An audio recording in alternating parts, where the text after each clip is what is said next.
انسانی نفسیات کے سب سے بڑے ماہر نبی رحمت علیہ السلام. حضور سے زیادہ انسانی نفسیات کا ماہر کوئی نہیں.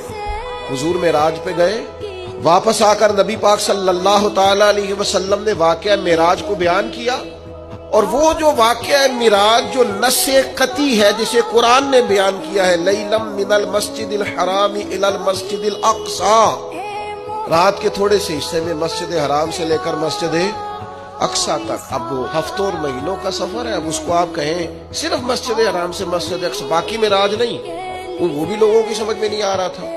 امام حاکم نے صحیح روایت نقل کی ہے، سیدہ عائشہ صدیقہ رضی اللہ تعالیٰ عنہا فرماتی ہے جب حضور نے واقعہ معراج بیان کیا ہے نا تو بہت سارے ایسے لوگ تھے جو کلمہ پڑھتے تھے، مسلمان ہو چکے تھے، لیکن حضور کا واقعہ معراج سن کر مرتد ہو گئے.